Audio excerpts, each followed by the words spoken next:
Agora, pela Rádio Educadora AM 1010, Sintonia Redentorista. Formação, fé e arte com carisma afonciano.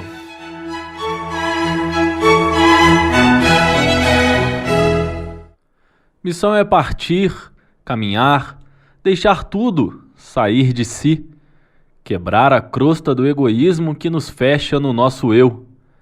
É parar de dar volta ao redor de nós mesmos como se fôssemos o centro do mundo e da vida.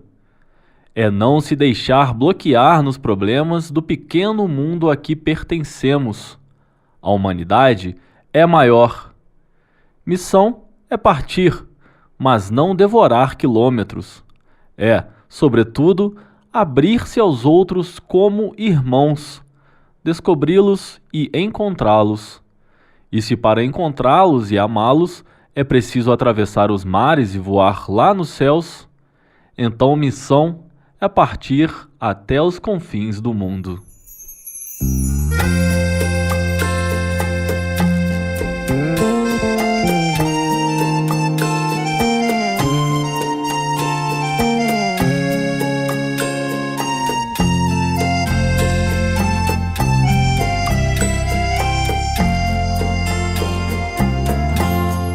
Mesma missão, um só coração, em Cristo, por Cristo e com Cristo. Mesma missão, um só coração, em Cristo, por Cristo e com Cristo. Com o povo e pelo povo de Deus, reconstrutores, restauradores, reparadores, missionários, solidários, servidores, reparadores, missionários, solidários, servidores, restauradores.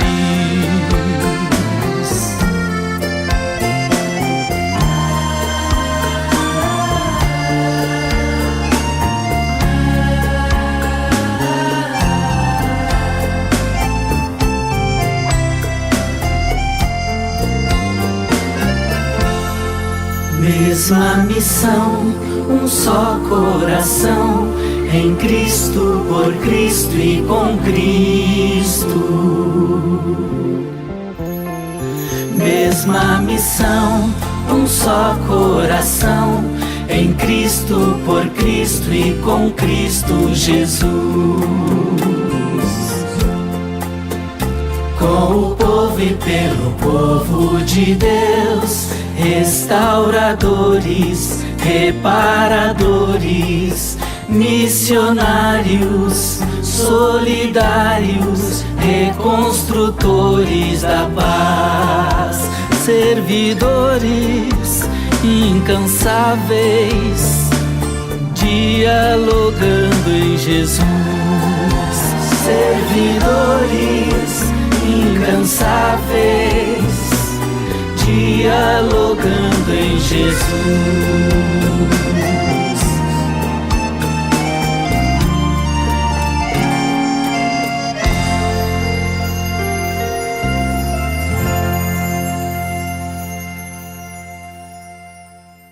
Sábado, 18 de outubro de 2014, eu sou Luiz Henrique Freitas e conduzo hoje o Sintonia Redentorista, porque o Padre Vicente está em Curvelo celebrando o Tríduo e Festa de São Geraldo, que termina amanhã, 19 de outubro. Amanhã, dia 19, Dia Mundial das Missões. Por isso a mensagem inicial de hoje foi o poema Missão, de Dom Helder Câmara, e a música Mesma Missão, do Padre Zezinho. Dos destaques do programa de hoje, a liturgia dominical, o 29º domingo do tempo comum, traz o Evangelho segundo São Mateus, capítulo 22, versículos de 15 a 21. Dai a Deus o que é de Deus. A Vida com Arte, a gente entrevista a contadora de história Fátima Aparecida da Silva. Em sintonia com a fé, a mensagem do Papa Francisco para o Dia Mundial das Missões. O programa segue com a música Quando a Fé Ruge, de O Teatro Mágico.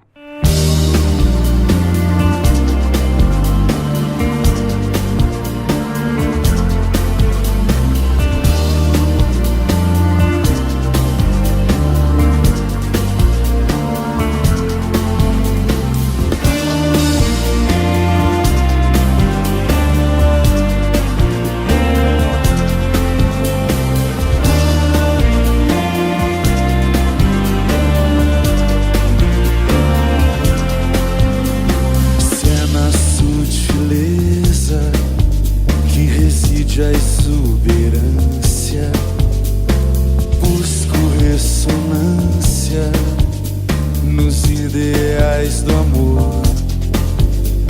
Liquidificaram as relações da vida, não há mais valia, a agonia terminou.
A bala perdida que me alcança, a ferradura que me calça, alça, lança, tranca, a resistência necessária, oxidou.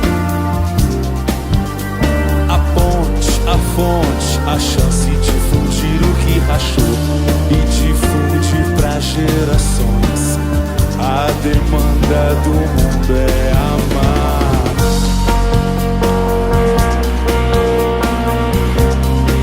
Quem de pé ficará?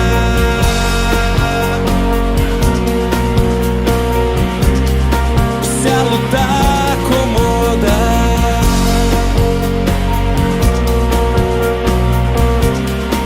diga quem nos tira.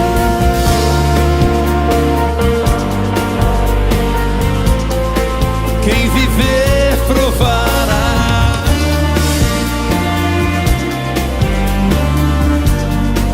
Nossa emancipação.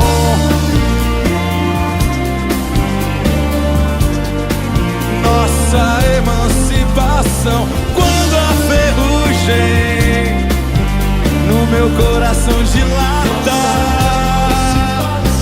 Quando a ferrugem meu coração dilata, é quando a ferrugem e o meu coração dilata, é quando a ferrugem e o meu coração dilata.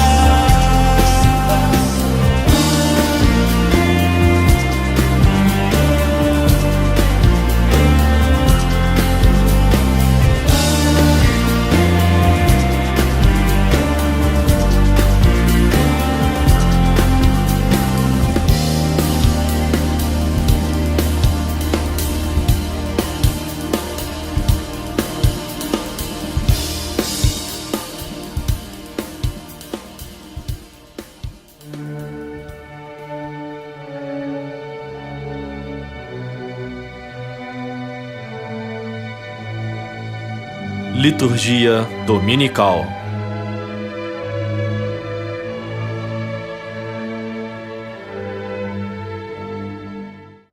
A liturgia dominical de hoje, a gente conta com a presença do Padre Freitas, da comunidade redentorista da Igreja da Glória. Tudo bem, Padre Freitas? Boa tarde. Boa tarde.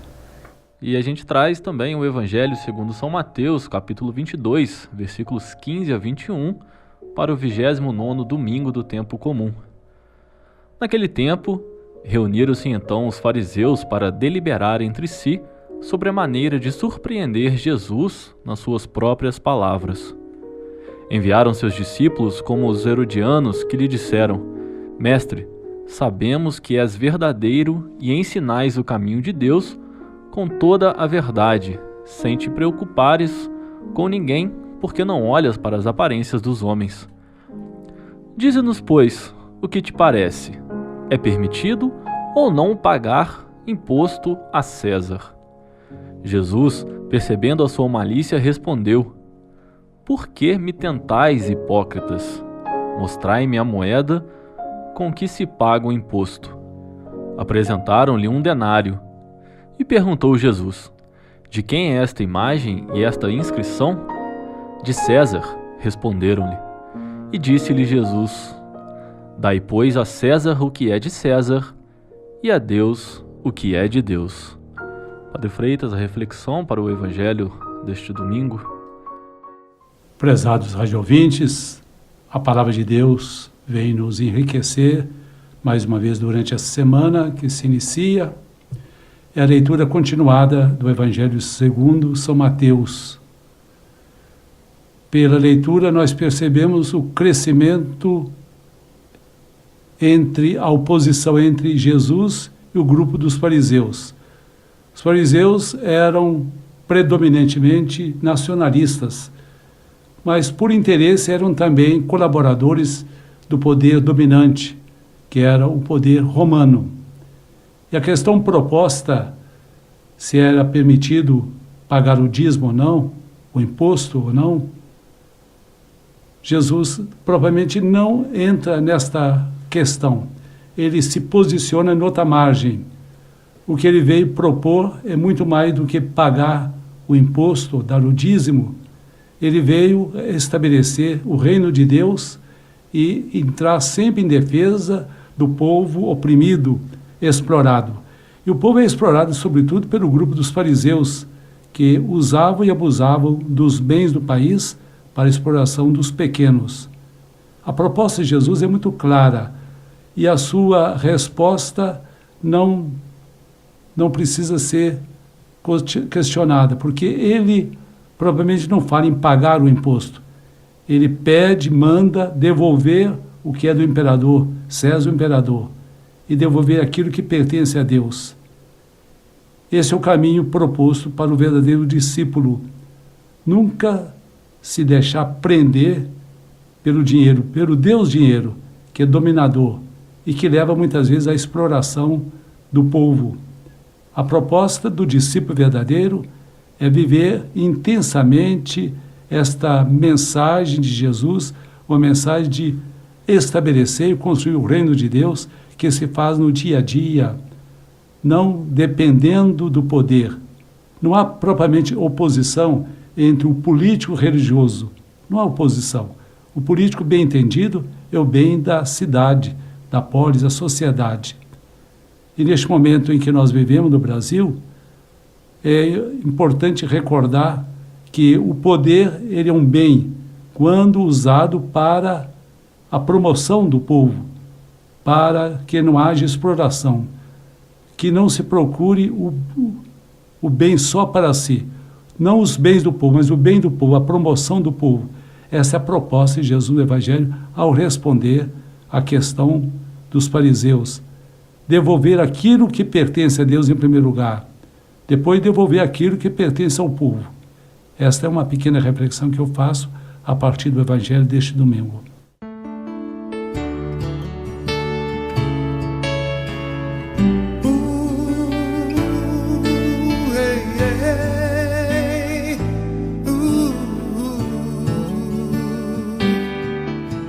Eu creio nas promessas de Deus, eu creio nas promessas de Deus, eu creio nas promessas do meu Senhor. Eu creio nas promessas de Deus, eu creio nas promessas de Deus, eu creio nas promessas do meu Senhor. Se sou fiel no pouco, Ele me confiará mais.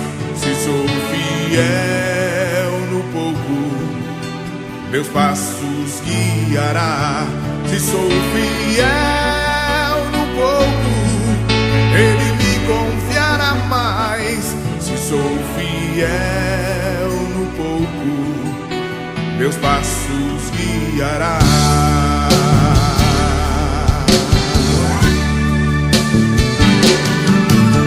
Eu creio na misericórdia de Deus. Eu creio na misericórdia de Deus.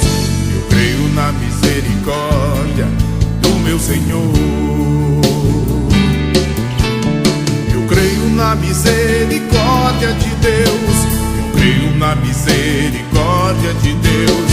Eu creio na misericórdia do meu Senhor. Se sou fiel no pouco, Ele me confiará mais. Se sou fiel no pouco, meus passos guiará. Se sou fiel no pouco, Ele me confiará mais. Se sou fiel no pouco, meus passos guiará.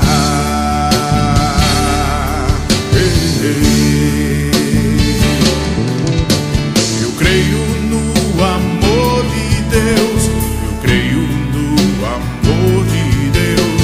Eu creio no amor do meu Senhor. Eu creio no amor de Deus. Eu creio no amor de Deus. Eu creio no amor do meu Senhor. Se sou fiel no pouco, Ele me confiará mais. Se sou fiel no pouco, meus passos guiará. Se sou fiel no pouco, Ele me confiará mais. Se sou fiel no pouco, meus passos guiará.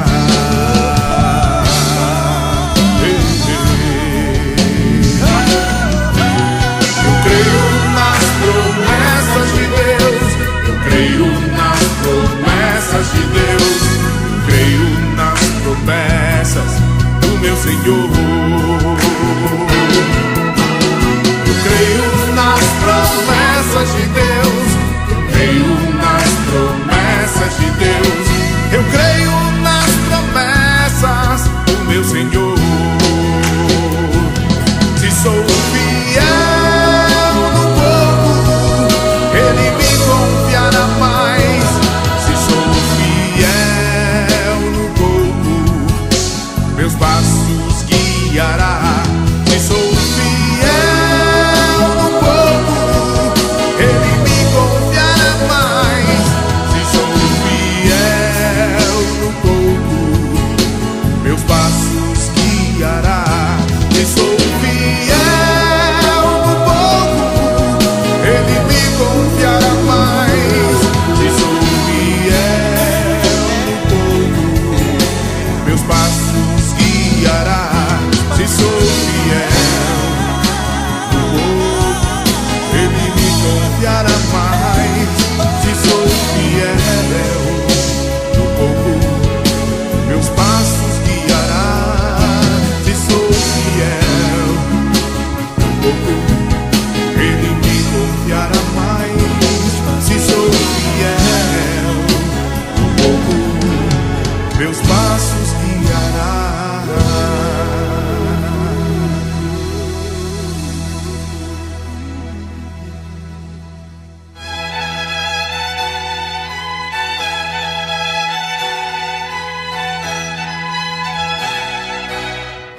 Você está em sintonia com os Redentoristas.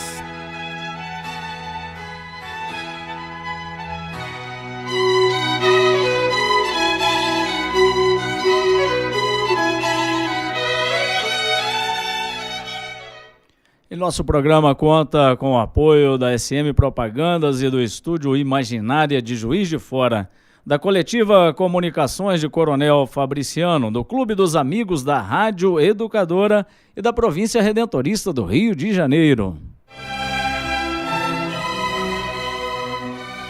A vida com arte.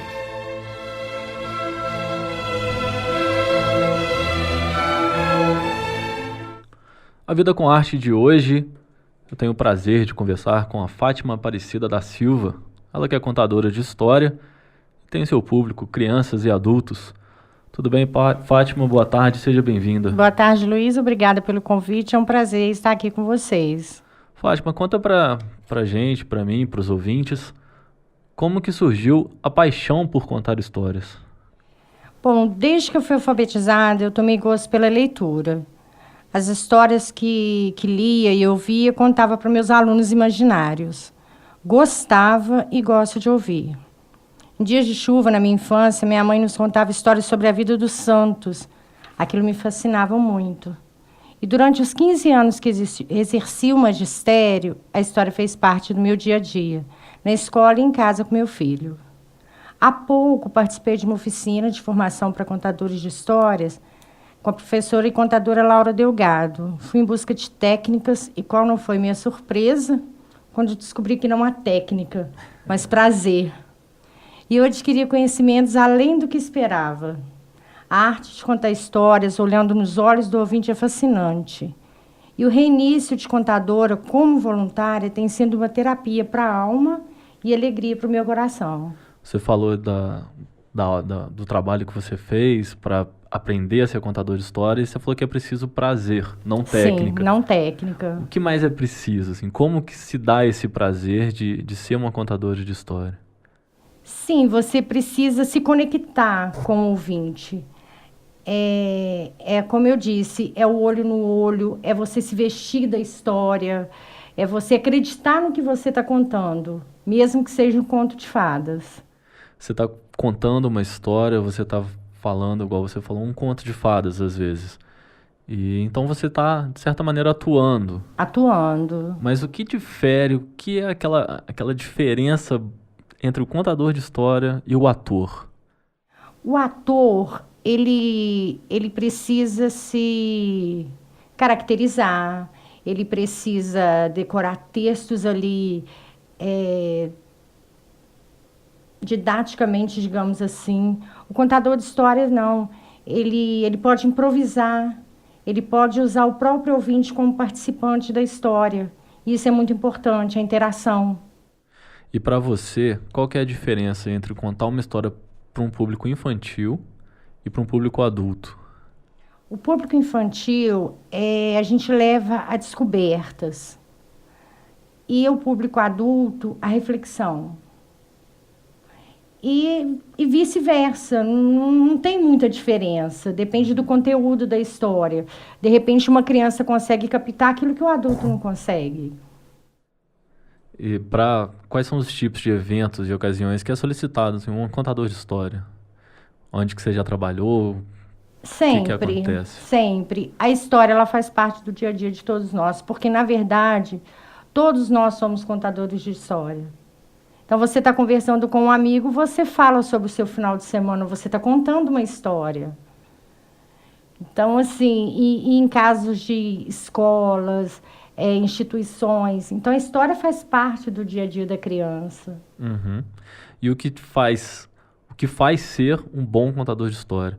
Porque você falou que no dia a dia a gente pode contar uma história conversando com os amigos, mas o que faz um contador de história? O que diferencia você de mim, por exemplo? Eu não fiz a minha oficina de contar história, eu não sei lidar com as crianças ali. O que faz essa diferenciação? Primeiro, amor. Depois, ler. Fazer uma boa escolha da história, guardá-la na memória, uma boa dicção, os gestos, a narrativa, a postura, o olhar nos olhos do ouvinte, isso é muito importante. E acreditar, como eu já te falei, acreditar na história, emocionar-se com ela. Então a gente faz agora um intervalo, e nesse intervalo, que normalmente é musical, A Vida com Arte hoje convida você, Fátima, a contar então uma história.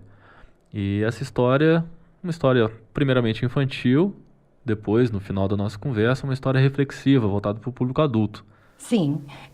Eu vou contar a história da Menina Bonita do Laço de Fita, de Ana Maria Machado. Muito bem, então a história da Menina do Laço de Fita. Menina Bonita do Laço de Fita. Menina Bonita do Laço de Fita. Era uma vez uma menina linda, linda. Os olhos pareciam duas azeitonas pretas brilhando, os cabelos enroladinhos e bem negros. A pele era escura e lustrosa, que nem o pelo da pantera negra na chuva. Ainda por cima, a mãe gostava de fazer trancinhas no cabelo dela e enfeitar com laços de fita coloridas. Ela ficava parecendo uma princesa das terras da África, ou uma fada do reino do luar. E havia um coelho bem branquinho, com olhos vermelhos e focinho nervoso, sempre tremelicando. O coelho achava a menina a pessoa mais linda que ele tinha visto na vida. E pensava, quando eu me casar, quero ter uma filha pretinha e linda que nem ela. Por isso, um dia, ele foi até a casa da menina e perguntou: Menina bonita do laço de fita, qual é teu segredo pra ser tão pretinha? A menina não sabia, mas inventou. Deve ser porque caí na tinta preta quando eu era pequenininha. O coelho saiu dali, procurou uma lata de tinta preta e se banhou nela. Ficou bem negro, todo contente. Mas aí veio a chuva e lavou todo aquele pretume, ele ficou branco de vez. Então ele voltou lá na casa da menina e perguntou outra vez: Menina bonita do laço de fita, qual é seu segredo pra ser tão pretinha? A menina não sabia, mas inventou. Deve ser porque eu tomei muito café quando era pequenininha. O coelho saiu dali e tomou tanto café que perdeu o sono e passou a noite toda fazendo xixi, mas não ficou nada preto. Novamente, lá foi o coelho. Menina bonita do laço de fita, qual é teu segredo pra ser tão pretinha? Deve ser porque eu comi muita jabuticaba quando eu era pequenina. O coelho saiu dali, vejam bem, se empanturrou de jabuticaba até ficar pesadão sem conseguir sair do lugar. Então, ele, insistente que era, voltou na casa da menina e perguntou outra vez: Menina bonita do laço de fita, qual é teu segredo pra ser tão pretinha? A menina não sabia mais o que falar, já ia inventando outra coisa, uma história de feijoada, alguma coisa assim, quando a mãe dela, que era uma mulata linda e risonha, resolveu se meter e disse: Artes, coelhinho, artes de uma avó preta que ela tinha. Aí o coelho, que era bobinho, mas nem tanto, viu que a mãe da menina devia estar mesmo contando a verdade. Porque a gente se parece sempre com os pais, com os tios, os avós e até com os parentes tortos. E se ele queria ter uma filha pretinha e linda que nem a menina, tinha que procurar uma coelha preta para casar. Não precisou procurar muito. Logo encontrou uma coelhinha escura como a noite, que achava aquele coelho branco uma graça. Foram namorando, casando e tiveram uma ninhada de filhotes, que coelho, quando desanda ter filhotes, não para nunca. Tinha coelho de todas as cores. Branco, branco malhado de preto, preto malhado de branco e até uma coelha pretinha. Já se sabe, a filhada da tal menina bonita que morava na casa ao lado. E quando a coelhinha saía de laço colorido no pescoço, sempre encontrava alguém que perguntava: Coelha bonita do laço de fita, qual é teu segredo pra ser tão pretinha? E ela respondia: Conselhos da mãe da minha madrinha. Que história bonita, e a gente segue o quadro A Vida com Arte, conversando com a Fátima Aparecida da Silva, contadora de história. Fátima, como que se dá a interação com o público durante a sua apresentação? É preciso, como eu já te disse, escolher uma boa história. Então, é através da observação, é através da participação que o contador percebe se a história está agradando ou não. E a gente vive num mundo cada vez mais dominado por imagens. Sim. Como que induzir o seu público, seja criança ou adulto, a mergulhar nesse universo mágico do contador de história?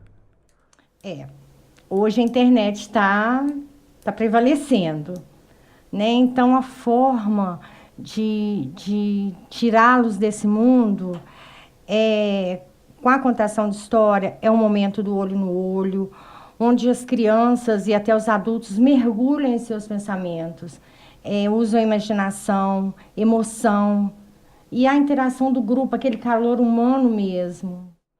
Então a gente pode falar que contar história hoje é uma arte revolucionária. É uma arte revolucionária. Que foge desses padrões aí modernos, né? Com certeza.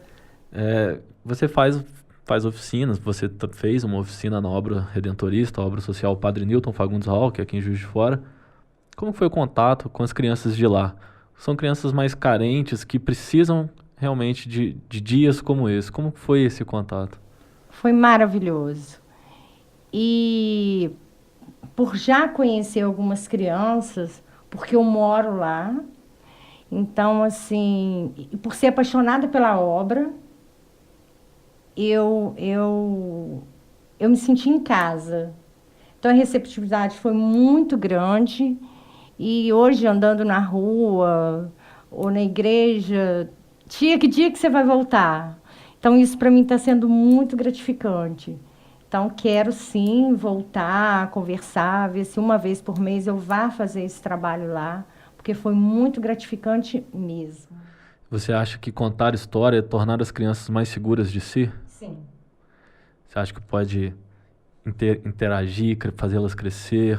Com certeza, porque o que aconteceu lá na obra é que eu contei uma história e fiz uma dinâmica de outra história. Então, e todos queriam participar da dinâmica. E eles se sentiam seguros em representar um personagem. Então, aquilo ali, para mim, foi a minha resposta. Você está certa. Você está no caminho certo. O trabalho é esse, né? O trabalho é esse. Fátima, e para te contratar, para te chamar para contar histórias, o que a pessoa deve fazer? Só ligar para o 32 8819 1077. Lembrando que o meu trabalho é voluntário. Repete o telefone então, por favor. 8819 1077. DDD 32, aqui de Juiz de Fora. Fátima, obrigado pela sua participação. Sintonia Redentorista está sempre aberto para você voltar. Obrigada. E agora, qual é a história que a gente vai finalizar? Uma história, como a gente disse antes, reflexiva, voltada para o público adulto, né? Qual o nome dela? O Homem que Não Tinha Sorte. Então vamos lá, O Homem que Não Tinha Sorte, com Fátima Aparecida da Silva. Era uma vez um homem que não tinha sorte. Ele achava que tudo quanto fazia dava errado. Vivia se lamentar, maldizendo-a tanto a ponto de todos se afastarem dele. Num dia desses em que reclamava sentado na rua, um velho de barbas brancas e roupas rasgadas se aproximou e disse a ele que viajasse e procurasse pelo Senhor da vida, pois este sim saberia lhe dizer onde estava a sua sorte. Explicou também que o homem deveria viajar muito, caminhando até encontrar a grande floresta, atravessá-la e aí sim encontraria a morada do Senhor da vida. Um homem que não tinha sorte, reanimado e cheio de esperanças, partiu logo para a sua jornada. Andou, andou, andou, e quando estava prestes a desistir de tanta fome e cansaço, avistou a floresta. Era grande e negra, fechada e fria. O homem correu ao seu encontro, mas assim que colocou os pés na trilha, deparou-se com um lobo caído no meio do caminho. O lobo estava muito doente, quase morto. O homem então perguntou: "Que você tem, lobo? Levante daí e me diga onde fica a casa do Senhor da vida. Preciso perguntar para ele onde está minha sorte." Mas o lobo não tinha forças e disse: siga a trilha e você o encontrará. O homem insistiu e convidou o lobo a ir com ele e então saber também da sua sorte para se restabelecer. O lobo, não aceitando o convite, pediu ao homem que perguntasse ao Senhor da vida sobre ele também. E o homem partiu apressado.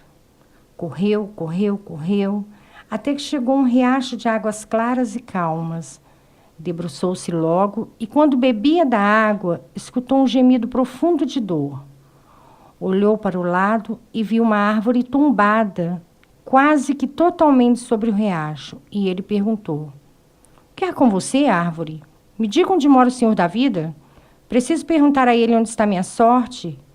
Mas por que você está nesse estado? Ao que a árvore respondeu: você está indo na direção certa. Basta agora atravessar o riacho, seguir a trilha e você encontrará o Senhor. E quanto a mim, não sei o que há. Tenho sentido muito cansaço. Já não dou flores nem frutos. Minhas folhas estão murchando e minhas raízes estão fracas. Pergunte ao Senhor da vida o que devo fazer para recuperar minhas forças. O homem então seguiu seu caminho com muita exaustão, mas sempre na esperança da resposta positiva. Depois de um longo período de tempo, encontrou uma clareira florida, gramada e uma casa branca, onde muitos pássaros revoavam e o perfume de jasmim pairava no ar. Era o lugar onde todo homem sonha viver. Bateu à porta para completar o seu vislumbre. Veio atender uma linda mulher, tão linda como ele nunca imaginara, bronzeada, cabelos longos, lábios bonitos, com um lindo vestido e uma voz inebriante. A mulher que ele sempre sonhou ter. Não chegava nem aos pés dela.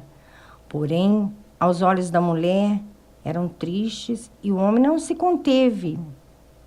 E perguntou o que estava acontecendo para que ela ficasse tão triste.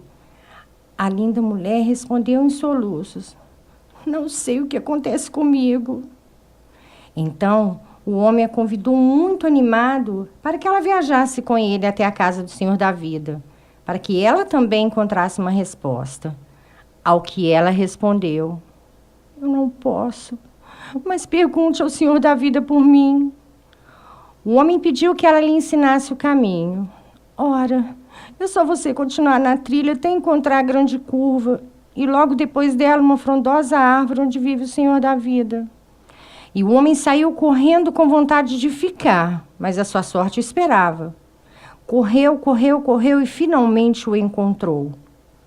Calmo e envolvido por uma luz, o Senhor o escutou pacientemente. Depois o aconselhou longamente e o homem então partiu, tão ansioso quanto chegara, porém com um sorriso de certeza. Chegando até a casa da mulher, bateu à porta e foi logo dizendo: olha, o Senhor da vida disse que você precisa encontrar um homem bom, amoroso e fiel para viver com você aqui nesse paraíso e assim será feliz para sempre. A mulher olhou e disse: mas esse homem é você. Fica comigo e te farei o mais feliz dos homens. E o homem respondeu: não, eu não posso. Estou indo encontrar minha sorte, pois o Senhor da vida me disse que ela está perto de mim e eu preciso ir depressa para casa. Adeus. E saiu correndo antes que se arrependesse e não resistisse ao convite. Chegando ao riacho, lavou seu rosto, bebeu água e foi logo dizendo: ó árvore, o Senhor da vida me disse que a minha sorte está onde eu vivo, que ela está lá o tempo todo e eu não vi. Estou voltando para encontrá-la. Vou dizer logo o que ele me disse sobre seu desânimo. Ele mandou dizer que o que está atrapalhando a sua vida é um baú cheio de ouro e pedras preciosas que está bem enterrado embaixo da sua raiz, que você precisa encontrar alguém para cavar e tirá-lo de lá. Assim, sua força renovada e você ainda dará muitos frutos e flores. A árvore respondeu: tire-o você, cave e leve esse tesouro contigo, pois tudo que quero é recuperar minha vida. Sinto muito, disse o homem, não posso. Tenho pressa de encontrar minha sorte e não vou trocá-la por um baú cheio de ouro e pedras preciosas. Preciso encontrar minha sorte. Adeus. Dessa vez ele correu muito mais, pois sabia que estava prestes a sair da floresta. Então chegou à trilha, perto do lobo, e achou que ele já estivesse morto. Mas o lobo, percebendo sua presença, sussurrou: "O que o Senhor da vida disse a você sobre mim?" A que o homem respondeu: "Olha, ele disse que você está assim por pura fraqueza, e o que você tem que fazer é levantar, caçar, comer um bom pedaço de carne, e logo você vai ficar bom." O lobo, então, no seu silêncio de fraqueza, de olhos fechados, firmou-os com muita dificuldade nas patas dianteiras, depois nas traseiras, esticou-se com um gemido e, olhando nos olhos do homem, derrubou-o e, em seguida, o engoliu inteirinho.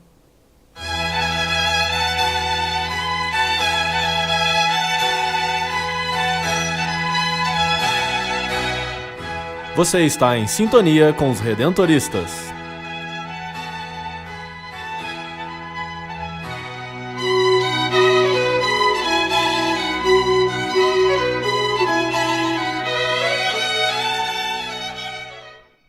E nosso programa conta com o apoio da SM Propagandas e do Estúdio Imaginária de Juiz de Fora, da Coletiva Comunicações de Coronel Fabriciano, do Clube dos Amigos da Rádio Educadora e da Província Redentorista do Rio de Janeiro.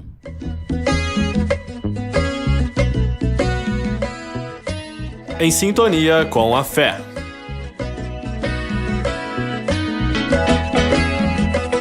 O mês de outubro é tido como mês missionário na Igreja Católica e amanhã, dia 19, é celebrado o Dia Mundial das Missões. Papa Francisco lançou a sua mensagem em Sintonia Redentorista, traz agora para você.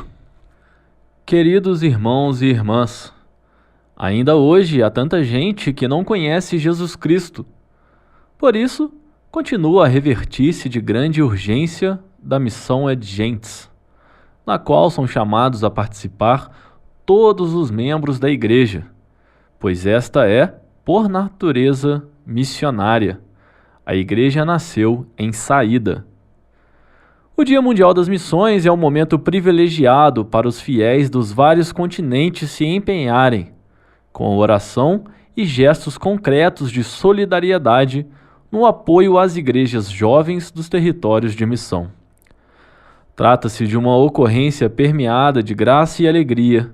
De graça porque o Espírito Santo, enviado pelo Pai, dá sabedoria e fortaleza a quantos são dóceis à sua ação.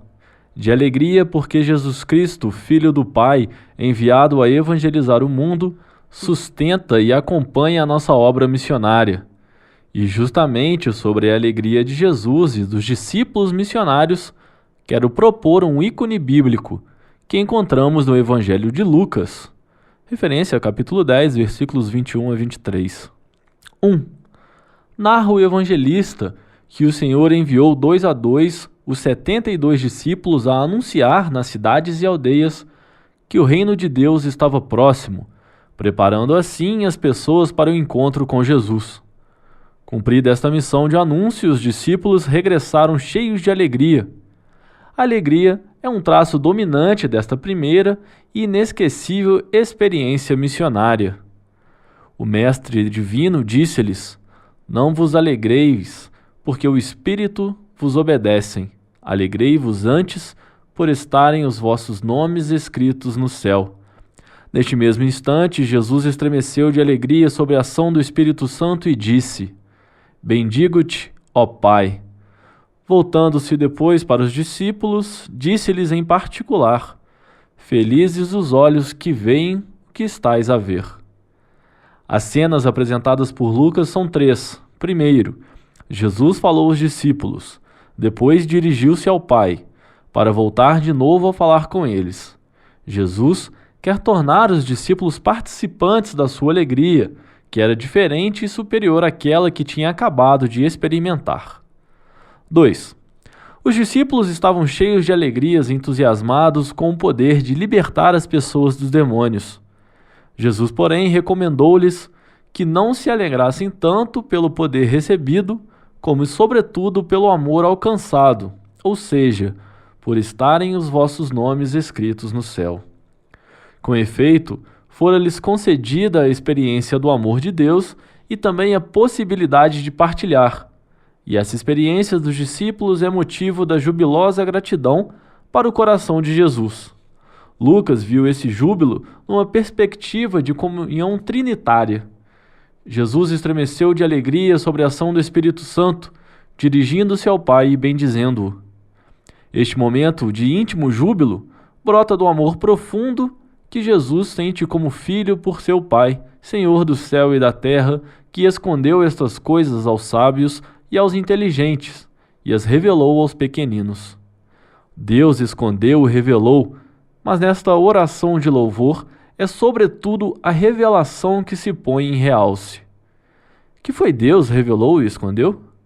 Os mistérios do seu reino, a consolidação da soberania divina de Jesus e a vitória sobre Satanás. Deus escondeu tudo isso àqueles que se sentem demasiado cheios de si e pretendem saber já tudo. De certo modo, estão cegos pela própria presunção e não deixam espaço a Deus. Pode-se facilmente pensar em alguns contemporâneos de Jesus que ele várias vezes advertiu, mas trata-se de um perigo que perdura sempre e tem a ver conosco também. Ao passo que os pequeninos são humildes, os simples, os pobres, os marginalizados, os que não têm voz, os cansados e oprimidos, que Jesus declarou: felizes.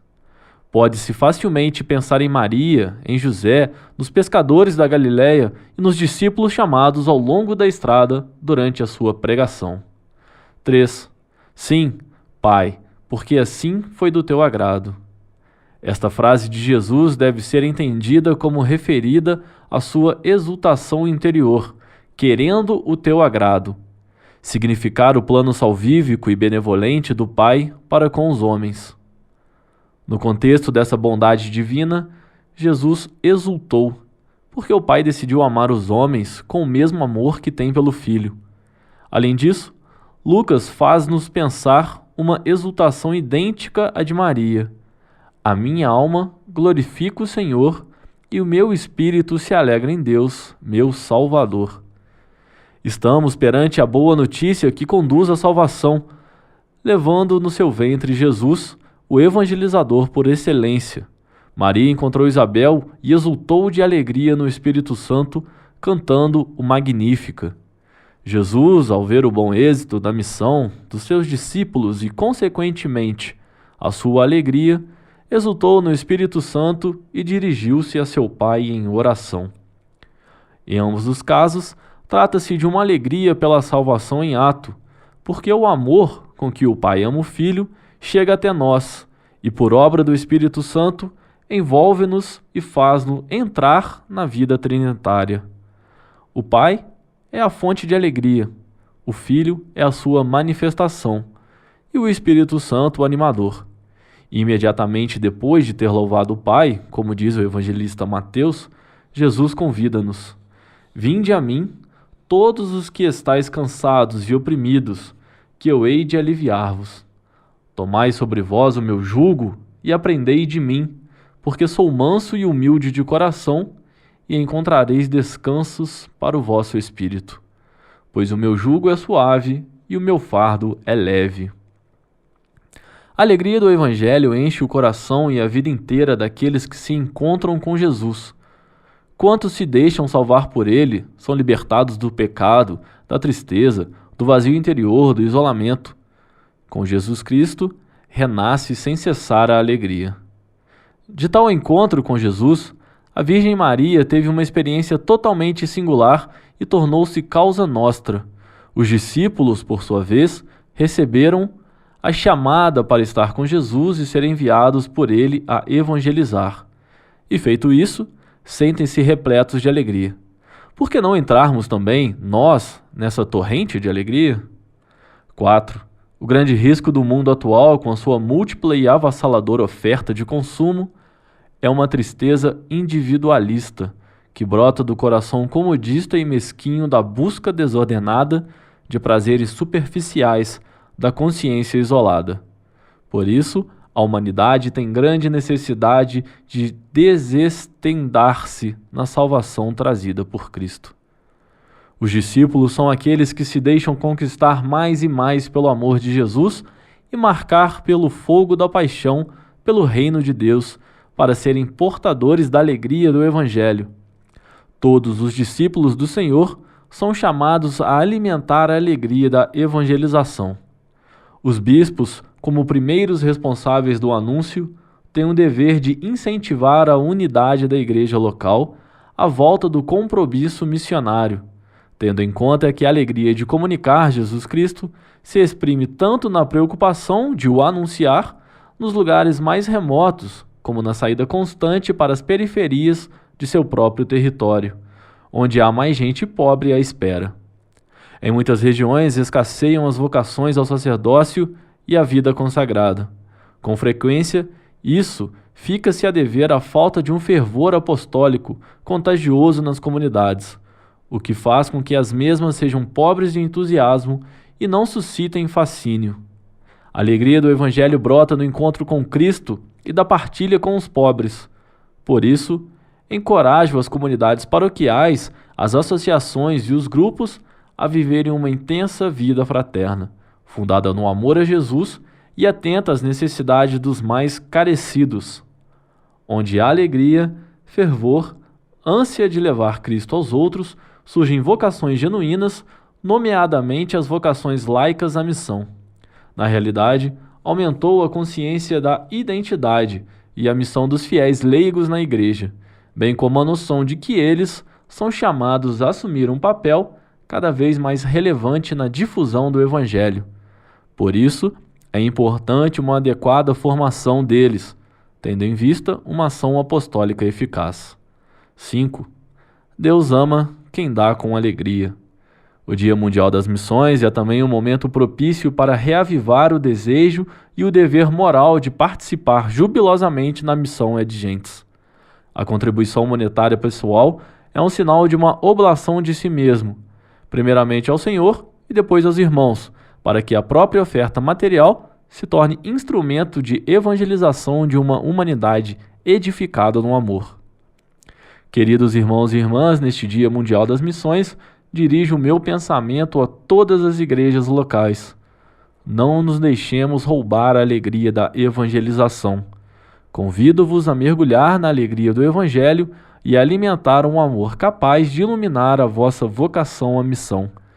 Exorto-vos a recordar numa espécie de peregrinação interior aquele primeiro amor com que o Senhor Jesus Cristo incendiou o coração de cada um. Recordá-lo não por um sentimento de nostalgia, mas para perseverar na alegria. O discípulo do Senhor persevera na alegria quando está com Ele, quando faz a sua vontade, quando partilha a fé, a esperança e a caridade evangélica. A Maria, modelo de uma evangelização humilde e jubilosa, elevemos a nossa oração, para que a Igreja se torne uma casa para muitos, uma mãe para todos os povos e possibilite o nascimento de um mundo novo. Papa Francisco.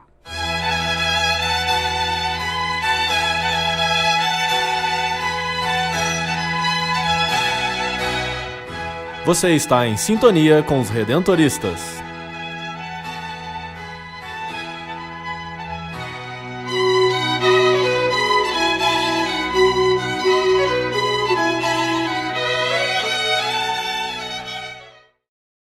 E nosso programa conta com o apoio da SM Propagandas e do Estúdio Imaginária de Juiz de Fora, da Coletiva Comunicações de Coronel Fabriciano, do Clube dos Amigos da Rádio Educadora e da Província Redentorista do Rio de Janeiro.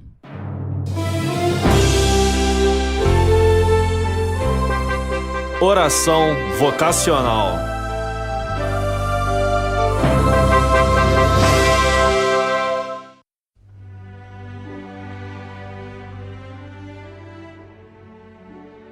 Senhor, foi por amor que nos destes a vida. Por isso sentimos vosso convite ressoar em nosso coração, chamando-nos pelo nome para sermos discípulos missionários vossos. Fortes na fé, alegres na esperança, queremos dizer sim, enfrentando os desafios próprios de nosso tempo, manifestando a todos a alegria de partilhar vossa vida. Dai-nos perseverança no anúncio da copiosa redenção, de modo especial às pessoas marcadas pelo abandono e pelo desânimo, por causa da violência, do tráfico e de tantas desventuras. Que este ano vocacional redentorista desperta-nos para a vocação que cada um traz consigo. Que sejamos pessoas realizadas para viver com intensidade o projeto redentor de Cristo, descobrindo nossa missão no mundo. Nossa Senhora do Perpétuo Socorro, protegei nosso coração cheio de vida e de esperança. Dai-nos a graça de viver sempre junto do vosso Filho Jesus. Santo Afonso, rogai por nós e por toda a juventude. Amém. Essa semana, a comunidade redentorista está em festa. No último dia 16, a igreja celebrou São Geraldo Magela, o irmão redentorista que saiu de casa para se tornar santo. Convido novamente Padre Freitas a participar do Sintonia Redentorista. Padre Freitas, o que falar deste santo? São Geraldo Magela é um santo muito querido do nosso povo. Ele tinha convicção profunda que o ideal de vida era a santidade. Desde pequeno, teve um anseio profundo de santidade. Santidade não no sentido de ser proclamado, conhecido, reconhecido pelo povo, mas santidade, uma sintonia profunda com Deus. Seu lema era fazer-se igual ao Cristo, que é a imagem visível do Deus invisível. Por isso ele assumiu o Evangelho, sobretudo a parte do Evangelho que fala da paixão, morte de Cristo, e assemelhou-se a Jesus Cristo até no modo externo. O símbolo que ele tem nas suas imagens é o crucifixo. Ele amou Cristo com toda a intensidade e com uma seta que voa até o alvo. Assim foi a vida de Geraldo Magela, uma vida tão breve, 29 anos apenas, e o seu querer estava sempre em sintonia, em conformidade com o querer de Deus, através das suas devoções, penitência, a sua doação ao próximo. A gente pode pensar à primeira vista que São Geraldo ficava só rezando, nada disso. Ele era de grande atividade, trabalhava de manhã até à noite, mas não se esquecia do seu Deus. Eu estou unido ao meu Deus querido, era um dos lemas da sua vida. Que a vida de São Geraldo, então, inspire a todos nós a sermos mais próximos da vida de Cristo. São Geraldo, rogai por nós. Amém.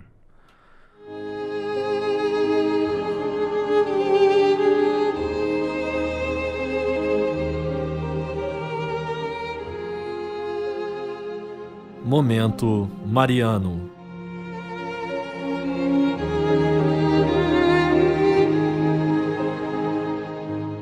E assim a gente chega no final de mais um Sintonia Redentorista, pedindo a bênção de Nossa Senhora, com a música Menina dos Olhos de Deus.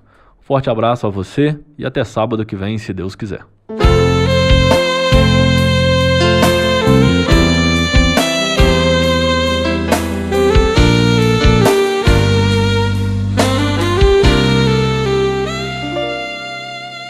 Naquele dia, um anjo veio a ti, teve início uma história de amor, E desde então toda a humanidade viu nascer a esperança de uma vida em liberdade.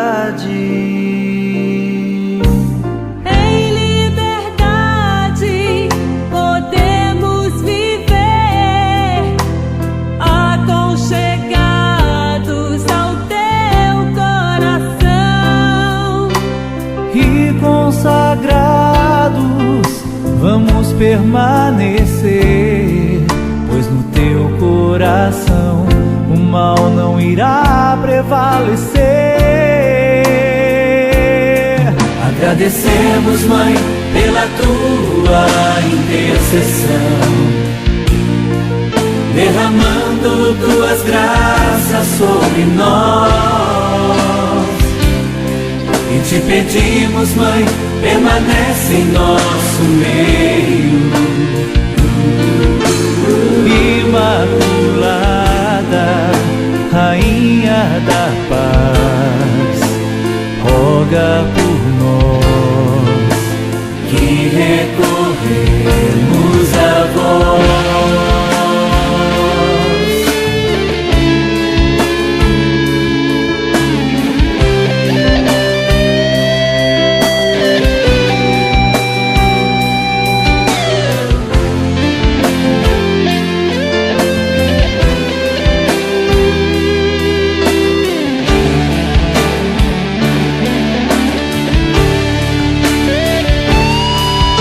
Agradecemos, Mãe, pela tua intercessão,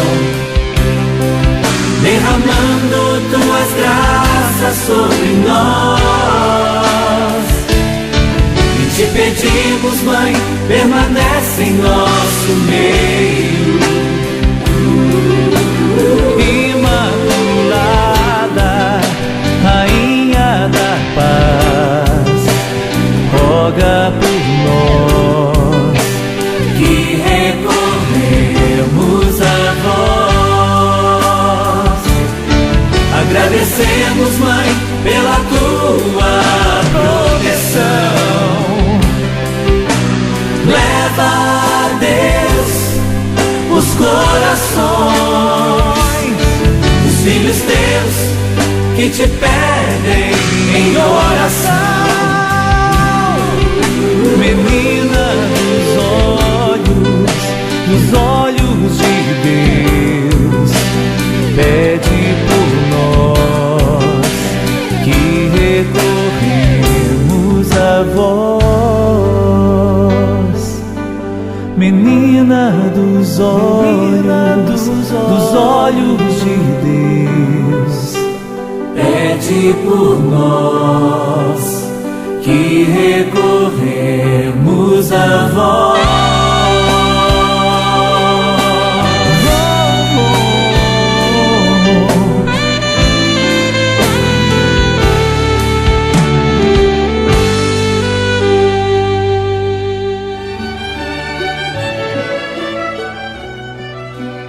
Você ouviu pela Rádio Educadora AM 1010, Sintonia Redentorista.